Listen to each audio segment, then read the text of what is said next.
Você sabia que o seu cachorro carrega dentro de si o instinto de um predador selvagem? Muito antes da primeira casa ser construída, um pacto silencioso estava sendo selado entre humanos e lobos. Eles não foram forçados, eles escolheram. E essa escolha mudou para sempre o destino das duas espécies. Mas como um animal tão temido se tornou o nosso melhor amigo? Você sabia que a primeira amizade entre espécies pode ter surgido no auge da Era do Gelo? Imagine um mundo congelado, onde a sobrevivência dependia de decisões instintivas, e um predador feroz, o lobo cinzento, começou a se aproximar das fogueiras humanas. Não foi por curiosidade, foi por necessidade. Um encontro improvável estava prestes a reescrever milhões de anos de evolução. Os humanos deixavam restos de caça ao redor dos acampamentos e alguns lobos, famintos, viram ali uma chance de sobrevivência. Mas apenas os mais calmos, menos agressivos, conseguiram se manter por perto. Os violentos eram mortos. Os pacientes, tolerados. Sem perceber, o comportamento já estava selecionando uma nova linhagem. Lobos que não caçavam humanos, mas que começavam a observá-los, de perto. Esse primeiro passo, silencioso e arriscado, deu início a algo muito maior do que uma busca por alimento. Era o começo de um vínculo ancestral, construído à base de escolhas sutis e instinto. Mas essa aproximação era só o início.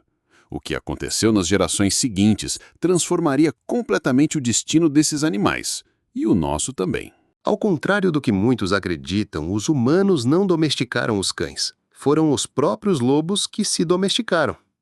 Isso mesmo.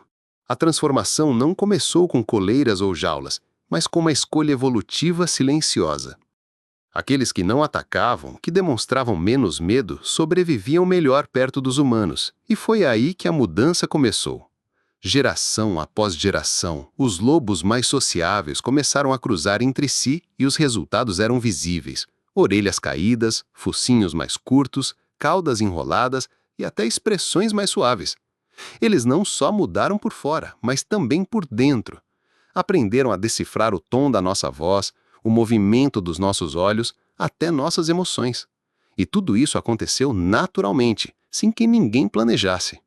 Esse processo é tão real que foi recriado em laboratório com raposas selvagens que se tornaram dóceis em poucas gerações apenas por serem escolhidas pela mansidão. O que começou como um simples instinto de sobrevivência virou um experimento evolutivo espontâneo. Mas esses novos animais, meio lobos, meio cães, estavam prestes a dar um passo ainda mais impressionante, porque eles não só aprenderam a viver conosco, aprenderam a caçar conosco. E se eu te dissesse que os primeiros cães não eram apenas companheiros, mas verdadeiros parceiros de guerra nas caçadas? Esses animais, que antes apenas se aproximavam dos acampamentos, começaram a ganhar espaço dentro da estratégia humana de sobrevivência. Eles alertavam sobre ameaças, farejavam presas e ajudavam a cercar animais selvagens.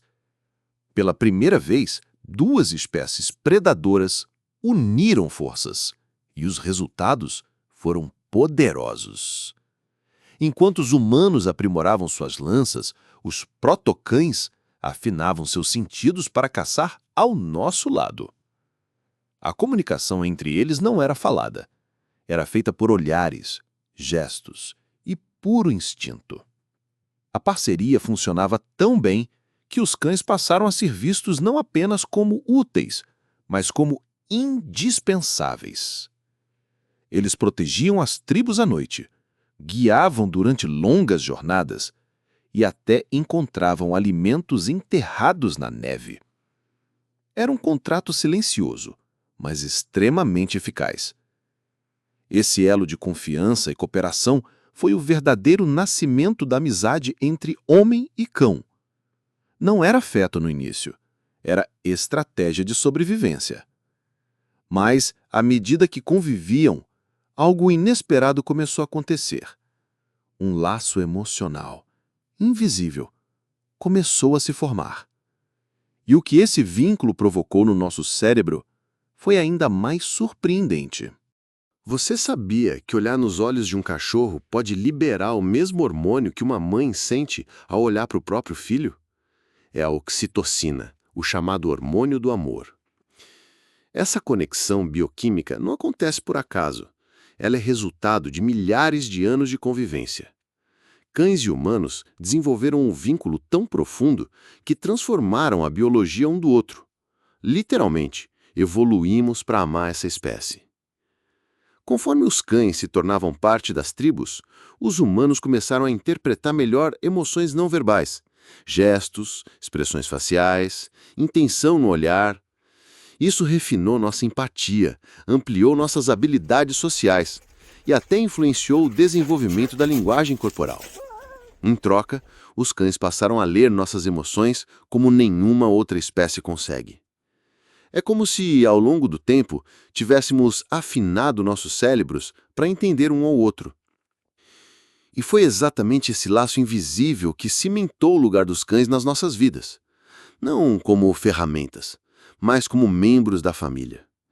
Eles não só moldaram o jeito como pensamos, sentimos e nos relacionamos, como também participaram da construção de algo maior.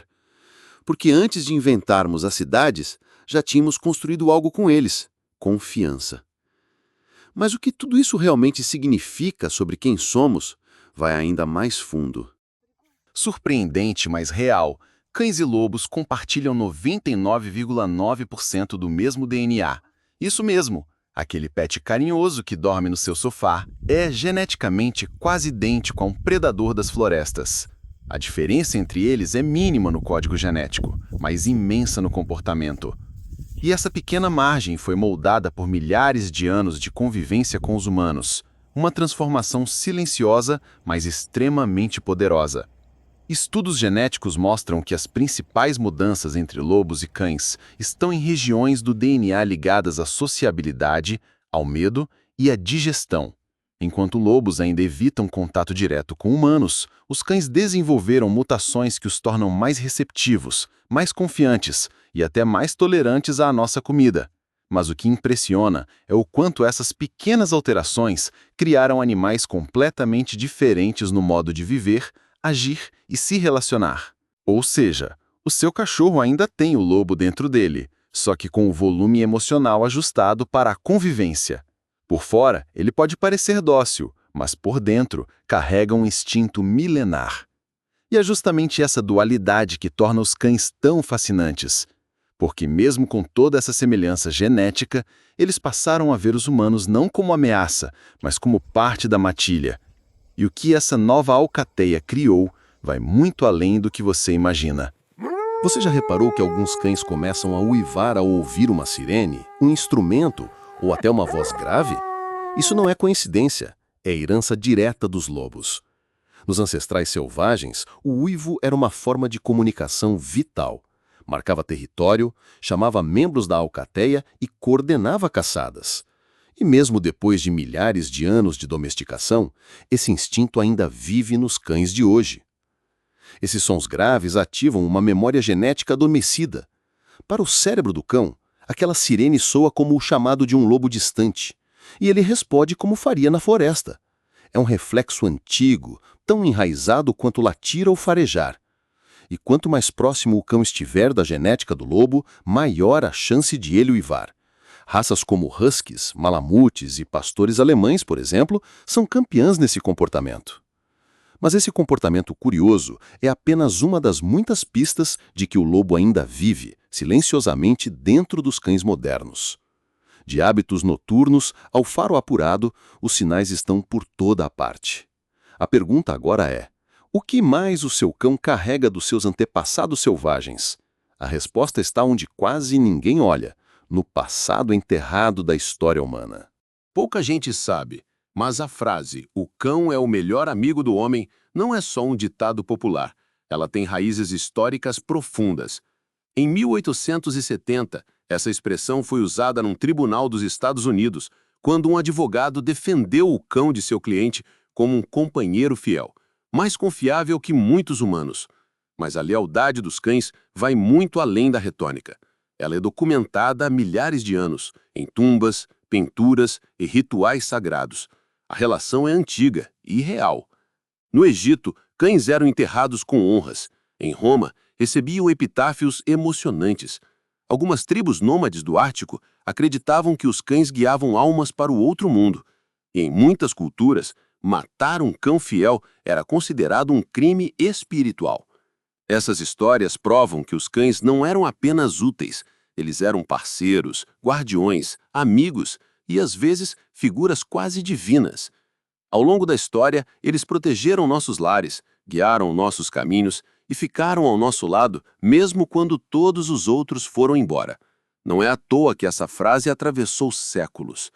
Mas o que torna essa conexão tão forte? Por que, entre todas as espécies, foi justamente o cão que conquistou esse papel? A resposta envolve laços invisíveis que mexem com o nosso próprio instinto. A história que une lobos e cães é muito mais do que uma simples transformação animal. É o começo de uma amizade que moldou o destino da humanidade.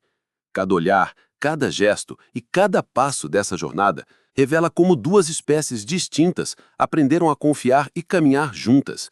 E essa conexão ancestral continua viva em cada cachorro que temos ao nosso lado hoje. Agora queremos saber de você. Qual foi a parte dessa história que mais te surpreendeu? Deixe seu comentário aqui embaixo, compartilhe suas ideias e experiências com cães. E não perca o próximo episódio.